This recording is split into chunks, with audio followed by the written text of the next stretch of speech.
ज्योतिष एक प्राचीन विषय है जिसके द्वारा किसी भी व्यक्ति के आने वाले वक्त का पता लगाया जा सकता है। प्रत्येक व्यक्ति की कुंडली 3 हिस्सों में बटी होती है, भूत, वर्तमान और भविष्य। बल्कि मैं तो ये कहूँगा कि प्रत्येक व्यक्ति 3 जन्मों से जुड़ा हुआ होता है, पिछला जन्म, ये जन्म और आने वाला जन्म। पिछले जन्म में व्यक्ति ने जो कुछ भी अच्छा या बुरा कार्य किया होता है वो उसे इस जन्म में भोगना पड़ता है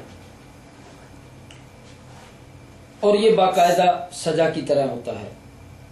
जैसे किसी मुजरिम को सजा मिलती है उसी प्रकार प्रत्येक व्यक्ति को सजा या फैसिलिटी मिलती है और ये महीनों में भी हो सकती है, सालों में भी हो सकती है या फिर आजीवन।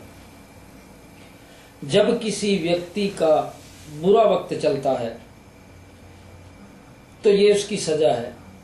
पूजा पाठ, भगवत भक्ति करके जब व्यक्ति अपने बुरे वक्त से उबरता है तो यकीनन उसके साथ ऐसा होता है जैसे अच्छे चाल चलन के कारण किसी मुजरिम की सजा कम हो जाती है या माफ हो जाती है।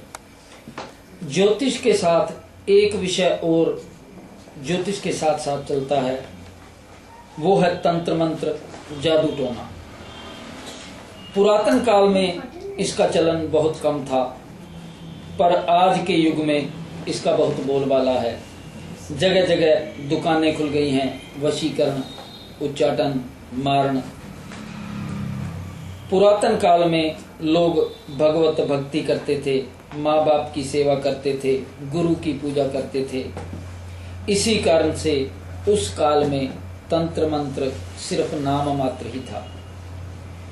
परंतु आधुनिक युग में लोग भगवत भक्ति, पूजा पाठ, पितृभक्ति, दान धर्म से विमुख हो रहे हैं। इसलिए बड़ी आसानी से वो तंत्र मंत्र का शिकार हो जाते हैं। दरअसल आज के युग में तंत्र मंत्र एक आम सी बात हो गई है। दूसरा, आपसी भाईचारा, प्रेम प्यार ये खत्म हो रहा है। लोग अपने आप को ऊंचा उठाने के लिए नहीं सोचते बल्कि दूसरे को गिराने के बारे में सोचते हैं। इन्हीं लोगों की वजह से उन लोगों का धंधा चल निकला जो पैसे के लिए तंत्र मंत्र करते हैं, इसका गलत प्रयोग करते हैं।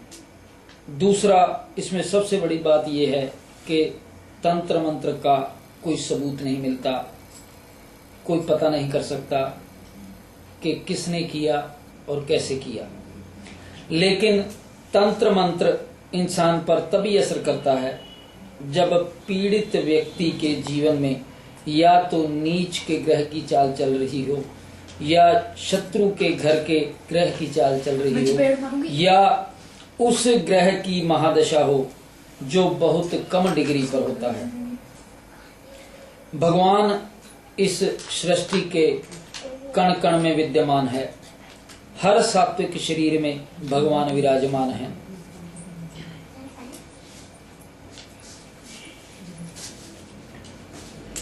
जब तक इंसान में भगवान है उस पर तंत्र नहीं होता और अगर उच्च के ग्रह की दशा चल रही हो तब भी तंत्र का असर नहीं होता।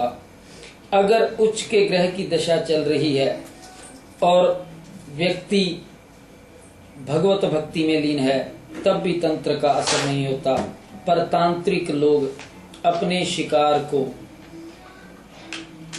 कोई चिता की राख या किसी पशु पक्षी का मल खिलाकर उसके अंदर से भगवान का वास खत्म कर देते हैं। जब अपवित्र वस्तुएं व्यक्ति के उदर में जाती हैं, पेट में जाती हैं, तो भगवान उनके शरीर से तत्काल रवाना हो जाते हैं और इस तरह होता है उन पर तंत्र मंत्र का असर। जो लोग मांस मदिरा का सेवन करते हैं, उच्च कुल में पैदा होकर के भी नीच कर्म करते हैं, भगवत भक्ति से विमुख हो जाते हैं, ऐसे व्यक्ति तंत्र मंत्र का शिकार बड़ी आसानी से हो जाते हैं। एवं कई साल तो उन्हें पता ही नहीं चलता कि उनके साथ क्या हो रहा है। कई तो इसी प्रक्रिया में समाप्त हो जाते हैं। लेकिन जो व्यक्ति भगवान की शरण में हैं, पूजा पाठ करते हैं, दान धर्म का पालन करते हैं, माता पिता की सेवा करते हैं, पितृ भक्त हैं, दीन दुखियों की मदद करते हैं, कुल देवता की पूजा करते हैं, उन्हें प्रसन्न रखते हैं, ऐसे व्यक्ति पर तंत्र मंत्र का असर नहीं होता, और अगर होता भी है तो बहुत कम होता है। और ऐसे व्यक्ति को तुरंत पता चल जाता है कि उस पर कुछ हुआ है और वह इसका तुरंत उपाय करा लेता है। भगवान की कृपा से उसे तुरंत कोई ना कोई ऐसा मिल जाता है जो उसका उपाय करा देता है और इस प्रक्रिया से निकलने में उसकी मदद करता है। ये उस भगवान का सिस्टम है कि जब तक व्यक्ति का अच्छा समय नहीं आ जाता तब तक उस व्यक्ति को पता ही नहीं चलता कि उसके साथ क्या हुआ है। जब तक कोई ज्योतिषी या कोई पंडित उसे नहीं मिलता तब तक उसे विश्वास भी नहीं होता, और सही मायने में तो उसे विश्वास ही नहीं होता कि ज्योतिष या तंत्र मंत्र कोई चीज भी होती है।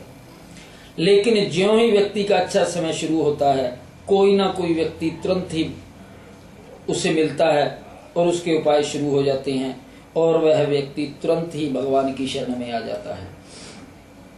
जो व्यक्ति तंत्र का शिकार होता है, सबसे पहले उसका भगवान की पूजा से ध्यान उठता है, व्यापार में नुकसान होने लगता है, दुकान या ऑफिस में बैठने को मन नहीं करता, घर में घुसने को दिल नहीं करता, बात बात पर गुस्सा आता है, घर में कलह रहने लगती है, पति पत्नी में अनबन होने लगती है,